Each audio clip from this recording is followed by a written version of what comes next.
Nu skal vi en tur til Balling. Ja. Her har de nemlig fået opført et flot multikulturhus, og da det skulle indvies, var Spøttrup Ugeavis naturligvis på pletten. Lad os se, hvilken spise de valgte at servere til den begivenhed. Kransene var på plads, og nysgerrige kiggede forbi, da endnu en side i historien om multihuset Pulsen i Balling blev vendt fredag. Her havde Pulsens bestyrelse indbudt interesserede til rejsegilde for byggeriet, og om det var pølserne og drikkevarerne, der trak folk til huset, ja, det skal vi lade være usagt. Det er dejlige pølser, ikke også? Det er dejligt. Ja, det er en dejlig spise. Speakeren her har ikke rigtig med sikkerhed kunne sige, om det var pølserne, der havde tiltrukket den store menneskemængde, men noget tyder på, at pølsen er temmelig populær på de kanter. I det næste klip her har Spøttrup Ugeavis nemlig været på besøg hos Vestsalling Skole og Dagtilbud for at se, hvordan det går med den nye skolereform.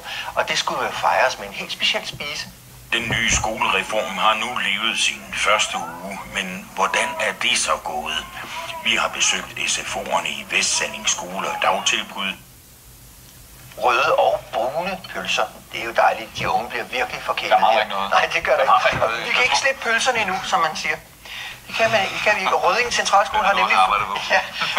Rødding Centralskole har fået en ny skolegård, som du vel ved. Og hvem tror du stod klar til at dække den store dag? Det er nemlig korrekt. Det var Spøttrup Ugeavis. Med den dejlige reporter, René Jannik i spidsen. Og hvis du nu skulle komme med et skud fra hoften om, hvad der bliver serveret til den her begivenhed, hvad vil du så gætte på? Men nu skal jeg jo nok sige pølser så, men det er for nemt. Det er ikke en fælde. Nej. Det er ikke en pølsefælde. Jeg tager chancen. Jeg skyder på pølser. Frækt. Lad os se det. Fredag var en ganske særlig dag for børnene, der går i Vest i Rødding Skole, for alle var indbudt til indvielse af en spritny skolegård. Ved I hvad? Det er bare en dejlig dag. Prøv at se, hvor I skal have røde pølser om lidt. Ja, du har ret. Der blev serveret røde pølser.